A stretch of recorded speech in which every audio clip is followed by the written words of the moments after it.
and how you can vote. And then we'll get to the actual program. So first of all, I want to say thanks very much. Welcome everybody to the first January meeting of IND. As we did in December, we've added extra meetings to accommodate a very large number of candidates for a lot of these races that we're endorsing in this year. As some of you probably know, we've got 2 meetings coming up in January, today and 1 week from now, next Thursday, to make sure everybody had enough time to discuss the races that we're making endorsements in. We want everybody to have a chance to advocate for candidates you like, ask questions of other folks, and try to make your point about candidates you maybe don't like or you don't think the club should support, and have a full chance to talk things out, and then vote. So the way it'll work tonight, we'll do a public portion, and this part is being streamed on Facebook right now. There are some people who are not members of the club and just want to watch. That's great. There are some people who don't have enough have not attended enough meetings yet to vote, but still want to be part of it, and they can watch on Facebook. And then we'll move everybody who is an eligible voter over to a breakout room for that discussion to begin on the offices of tonight. And as we've put in the meeting and sort of hopefully told people about, the offices we're covering tonight are public advocate, borough president, comptroller, and mayor. So we'll do the sort of bigger ones tonight, and then next week we'll do the 33rd Council District and the 39th Council District. The one candidate from all of those offices that we haven't heard from yet, because he had schedule conflicts, was Jumani, who was not able to come in December. He will be here tonight in just a couple of minutes. And so we'll give him a chance to speak. That way we'll have heard from all of the candidates that are on our ballots, and everybody will have a chance to begin voting for the folks you want to vote for. We are doing ranked choice. If you've been with the club, you know we've done that for our last couple, but we're trying to sort of mirror real life. We're doing ranked choice voting, so that we'll get an instant winner tonight. We're using electronic voting software called Oppa Vote or Opa Vote.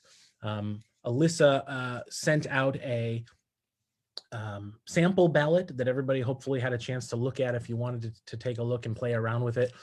Tonight, we'll be sending out the live ballot. It'll look the same way, have all the candidates for the various races, and you rank those candidates. It's actually pretty cool technology. It randomizes the orders that you see so that it's not, no one candidate is always first or always last or always buried in the middle. And when we sort of call a cutoff time, then we can let it do its instant runoff, and it'll report out to us the winners automatically. And so Alyssa will be handling that and reporting the winners later on tonight. So once we get into the breakout rooms, we're going to give time for each race. We'll go race by race, and I think we'll set a general time of 9 o'clock of cutting things off. I don't know if we'll get there. If we do get there and there's vigorous discussion, we can kind of play it by ear a little bit, but I want to set a goal of about 9 o'clock to cut things off, if we feel like we've had a full discussion. And then we'll give everybody a few minutes, maybe 10 minutes at that point, to get your vote in. So everybody's got a chance, and then we'll do the calculations. You don't need to stay for the discussion to vote. Once we send out the ballots, everybody can fill them out and enter them whenever you like. I know some people want to hear the discussion. Some people may have something going on tonight and aren't able to commit the whole time. If you want to vote right away and just be done with it, you can. If you want to wait for the whole discussion and then vote at the end, you can do that too. So just a couple of things before we get into that, and we'll wait on Jumani here. Danielle, I think you were in touch with Jumani's folks, and he was just a few minutes away. So if he arrives while I'm in the middle of this, please feel free to interrupt me. But I just wanted to sort of reflect on the news of the day, the news of the week. I was thinking a lot of this week about the last 4 years. And I remember right when Trump was elected, we had an IND meeting, I think that same week, or maybe the next week. Some of you probably remember. And we talked about how we were going to try and be part of the fight, and how we were, IND Jason, was I think the public advocate is actually here. Oh, okay. Why don't we revert real quick then, because I want to respect his time. We'll let Jumani speak. He'll be the last of the candidates, from all of the candidates, and then we'll finish up our public program and move over to voting. So Jumani, if you're here, why don't you unmute? You can take a few minutes to give your speech, your pitch, talk about whatever you like, and then maybe a few questions.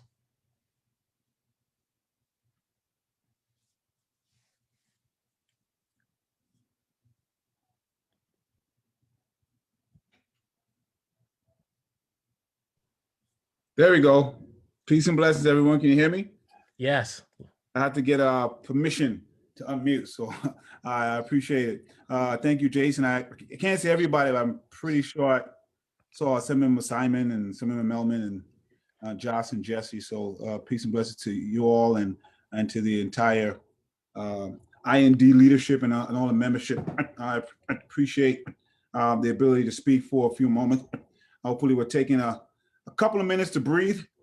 Obviously, what happened yesterday is momentous, and no matter what I say, I'm very proud that the biggest thing I'm proud of is our institutions held. The institutions that allow us to remove a dictator wannabe actually held through over 4 years of onslaught and physical onslaught held together. The bad part is we're kind of back to normal levels of bigotry in systems that don't work. So we got to keep fighting and pushing back. But I know everybody here is going to do that. I am running for re-election. I know I make a lot of noise, but I haven't had one full term yet. So I'm trying to run for a full term, and I'd be excited to have the support of IND as I do that. We are we're in a big hole, and I don't want to underestimate that for folks of how bad the situation is. Quite frankly, if a lot of issues that if we had addressed, we wouldn't have the problems that we have now. And we really need to have people in there that's going to be pushing not to go back to normal, but to kind of put something in place that's better than normal, that has everybody in mind, whether it's housing, or whether it's our small businesses. There's a way, whether it's public safety and policing, there's a way we can do that that doesn't leave New Yorkers behind in a way that I think we did pre-pandemic.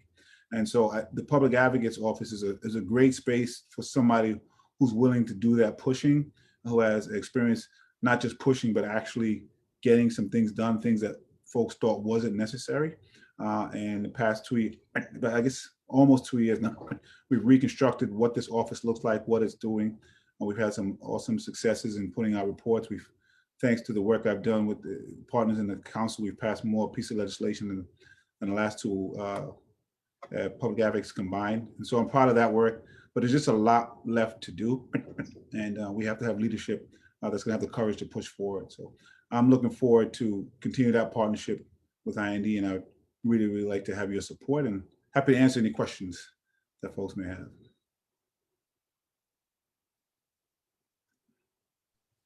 Fantastic. Thank you very much, Jumani. If we've got time for a few questions from folks, if anybody wants to use the raise hand function, or we can chance it and just have somebody unmute themselves and ask a question if we think that might work. Does anybody have a question for the Public Advocate? Sometimes I give awesome speeches and answer all questions beforehand. I don't think that was one of them. So I see Helen Perlstein waving at the camera. Helen, do you have a question? I'll unmute you here, or you can unmute yourself. Unmute. I was wondering, when I walk around Brooklyn, there are so many empty stores.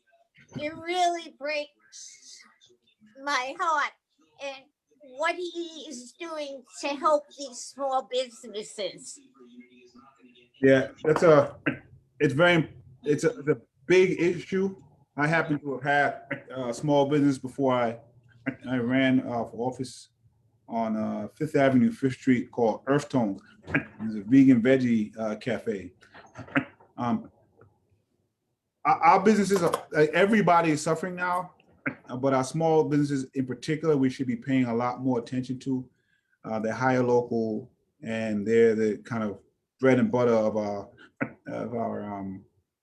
bread and butter of the funding that we need. And so we should have been actually putting money in people's hands. We should have been incentivizing people to stay home, incentivizing people to keep their business closed, and that could have been in the form of direct payments. We didn't do that. It's not too late to do some of that. We at once are dependent on some of the tax revenue, but we have to give some breaks for the tax revenue.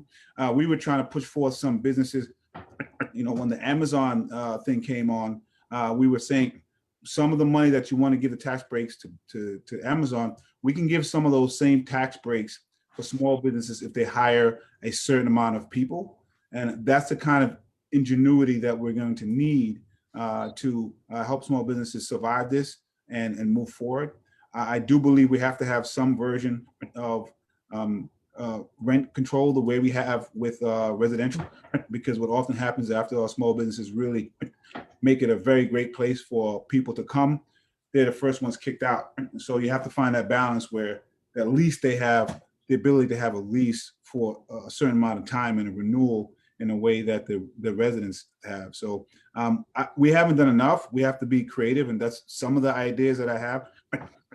When it came to even the PPE loans, our small businesses did not get them. They went to the big business, the big folks, and the city just has to do a better job of making sure that the back offices of some of these small businesses that are getting the assistance they need, because the big boys and the big women have it, and so we have to make sure that that they do as well. So that's just some of the answers, not all of them. Thanks, Jumani. I see Ben Solitaire has a hand raised. Ben? I got it. Can you hear me? Yes. Hey, Jumani, nice to see you, and thanks to everybody here. I guess I wanted to ask, it's a small office, as you know.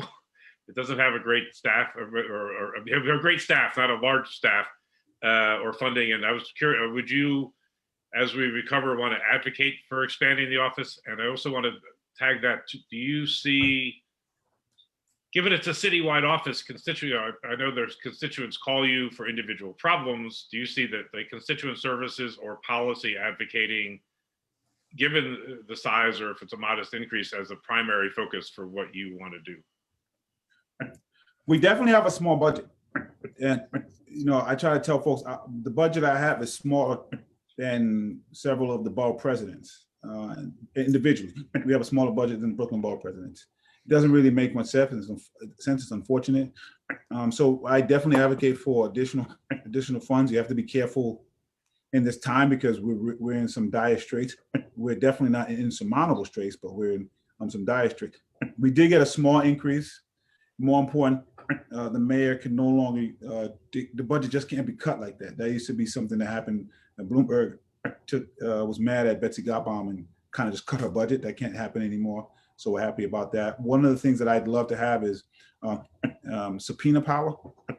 I think that will strengthen the office even more. I'd love to get some additional funding, but subpoena power, not having to go to the council to get it, would strengthen it a lot.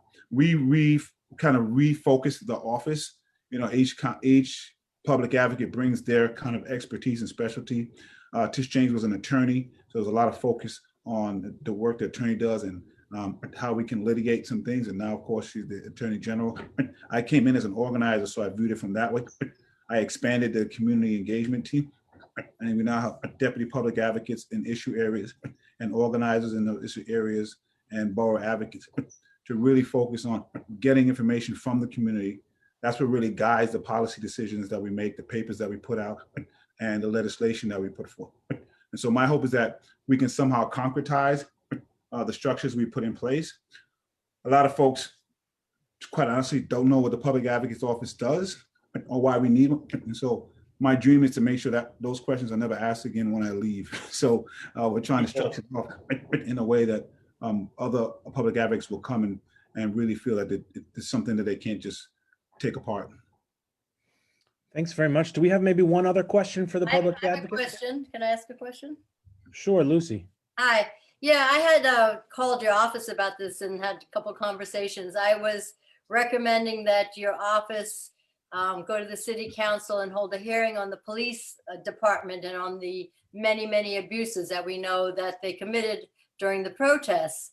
It was clear that no one in the city council was going to take it up and hold the mayor and the commissioner, Shea, responsible.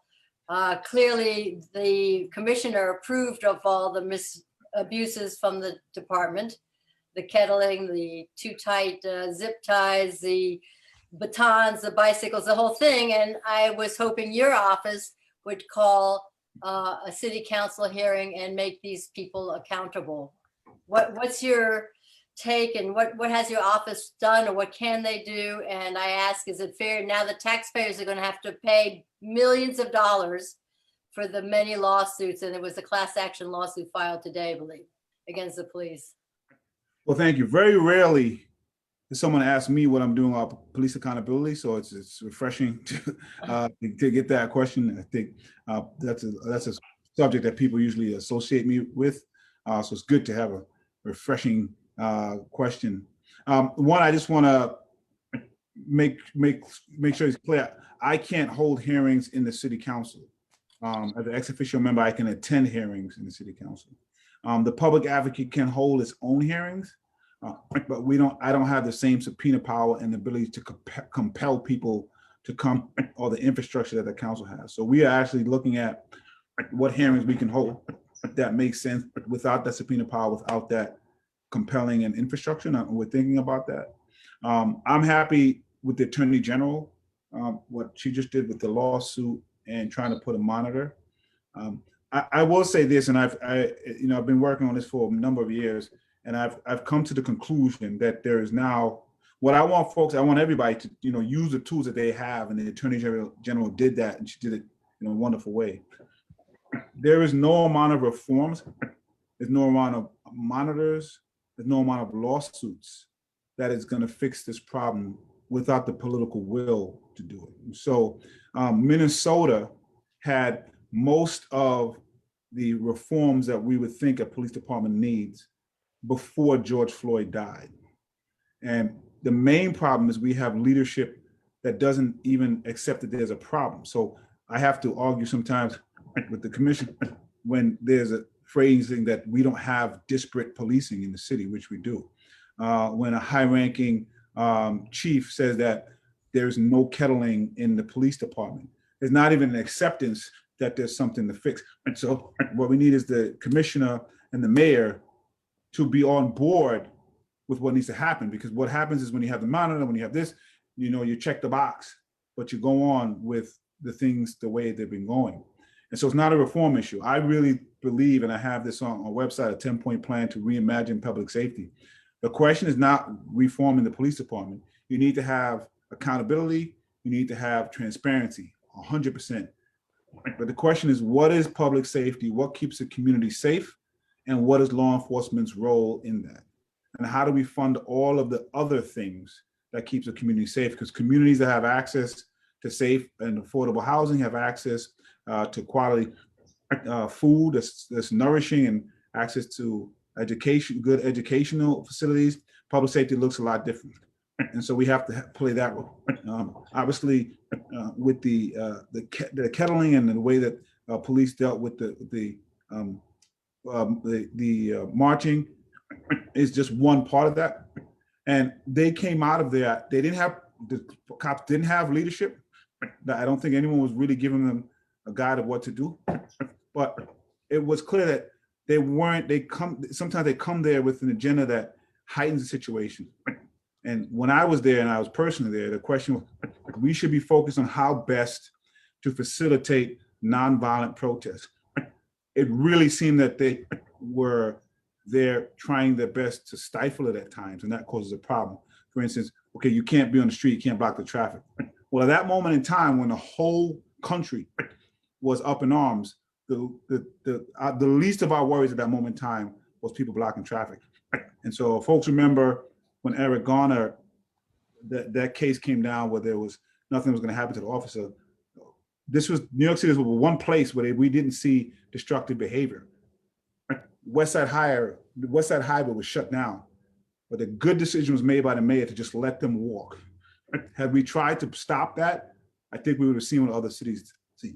And so we have to have the proper leadership that understands these things and is willing to admit that we have an issue we have to address, or else all the other stuff, just checks the box. That was a pretty long answer. I don't know if I really answered the question, but hopefully. It was a long answer, but a really, really important topic. So thank you for that. And I didn't see before, there's a couple of questions in the chat. So maybe I'll choose the last one from the chat. Susanna says, we've been fielding a lot of questions on vaccine rollout throughout the assembly office. She, of course, works for Joy and Simon. New York City versus New York State hotline. There's multiple web portals. How do we make this process better for New Yorkers over the next several months? And I know that's a huge question, but maybe your Reader's Digest version. I mean, it's just been frustrating. It's so hard to watch these things in real time. And I'm just going to be honest.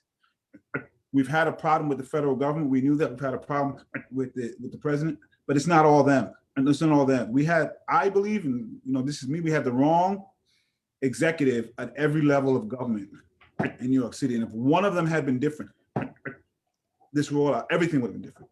Now, people know I'm one to very much criticize the governor, but the one place I've always said that he's good at is at bureaucracy, in the purest sense of the word. I think he's very good at generally making the trains run. He's not very good at imagining a new train system. So this should have been a place where his forte shone, and it just didn't happen. 6 months leading, you have this contest between the mayor and the governor still giving out different numbers, different websites, and different information. It's just absurd. These two men have to get on the same page. I mean, it's ridiculous. On every level, we had cisgender, straight, white men who were wrong for the job, and communities that didn't represent that were hit the worst. And that makes me very angry because they also just didn't listen to other folks.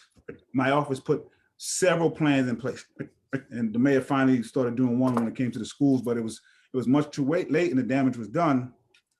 We're now asking for data on the demographics of who received the vaccine, because we're concerned that the people who received the vaccines were not the communities that were hit the hardest. Although I lift up the experience of everybody, because a lot of people lost folks, and we want to lift that up, but there were communities who were hit the hardest. We threw away vaccines. We had to push the government to open it up. It seemed like he wanted to have a perfect system with no one jumping the line instead of an imperfect system where people were actually getting this vaccination. So it took so long to open it up. I think there's some good things happening now, but we're still not where we need to be. And it's just, yes, we need more vaccines. Yes, we need the federal government, but we didn't make deals with the vaccines that we have. So we have some ideas that we're pushing. We're trying to get the city to work with Do It and others who actually have the expertise in setting up a website that makes sense. Why they didn't do that before, it is mind-boggling. It's simply mind-boggling. And I as much as I'm upset that outside people are coming in and taking New York City vaccine, if I was them, I'd probably do that too, because the state is not much better. So human beings move to where they can get it. It's up to us to put better systems.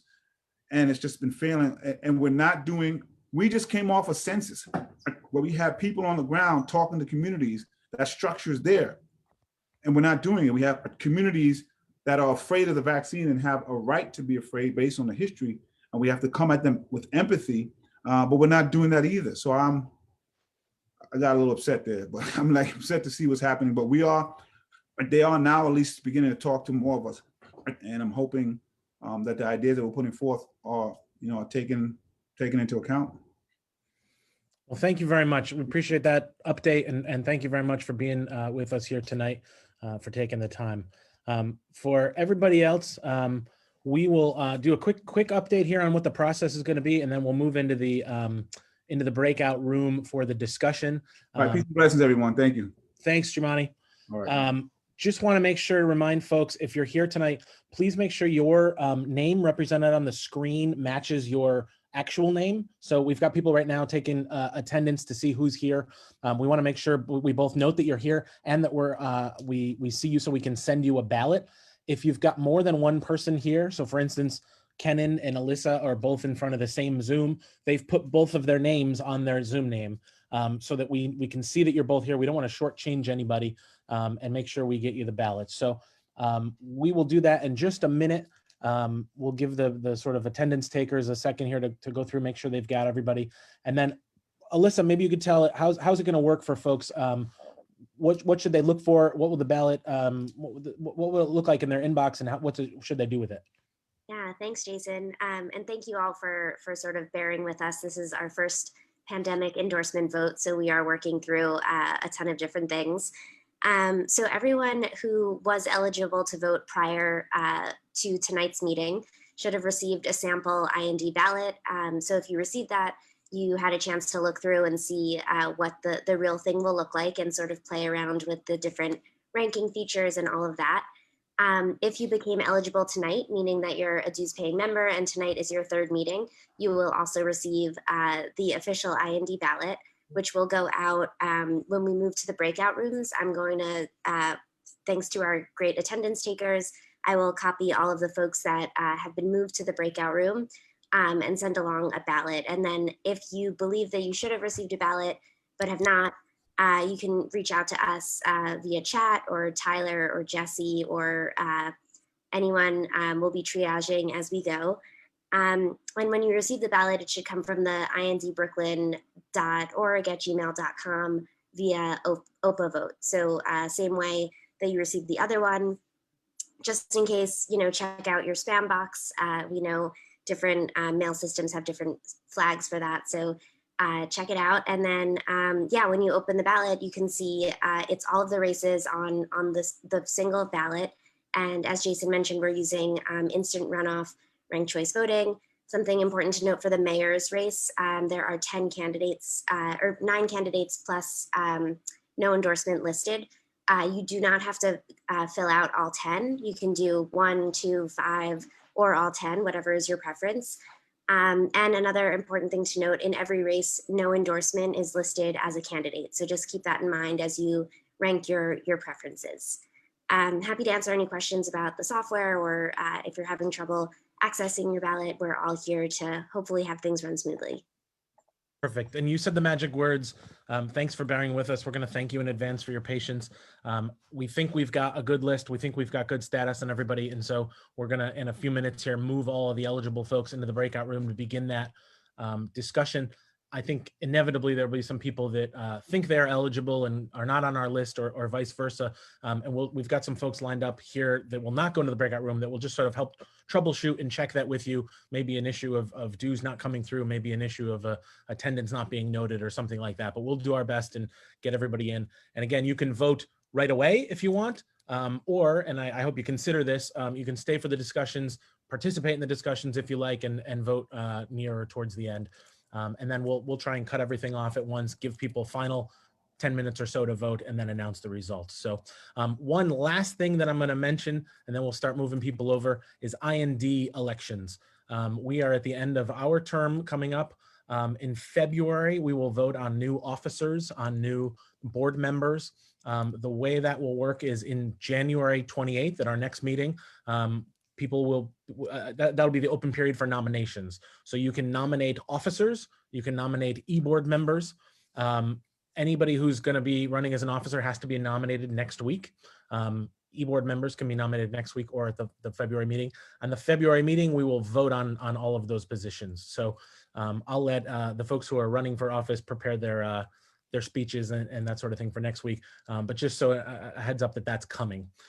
So I think at this point, we're about ready. Seamus, you let me know if you're good. We're about ready to start moving eligible voters over to the breakout room. Hopefully, if the process goes well, you will be moved automatically. If not, we'll work through it with you. So thanks everybody for bearing with us. Seamus, are we good to go? Yeah, it's going to be sort of a bit of a manual process. We do it one by one, but so just everyone, please just bear with us. We'll put you into the breakout discussion room in a few minutes. So you'll start within to a whisk few away minutes. here in Yeah. a second. Again, an ironclad guarantee promise to everybody that we'll do this better than county. Hard to do it worse. Josh, I think we have about 13 hours of That's right. pillow there. A pretty low bar. Yeah, easy does it.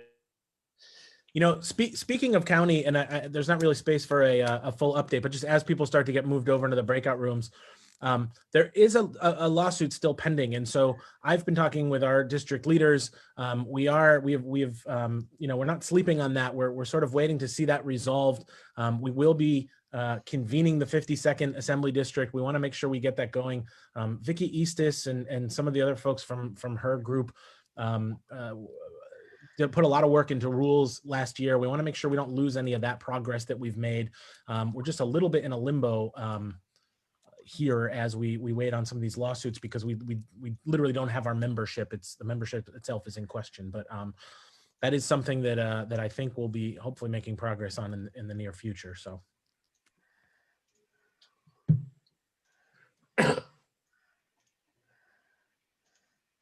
One other note I'll make about the breakout rooms as people keep getting whisked away. Candidates that we have several candidates who are themselves running for an office, but are also dues paying members of the club. We don't want to shortchange anybody from their ability to participate in the other races. So if you're running for one particular race, you're fully eligible to take part in discussion for the other ones. But we are going to ask the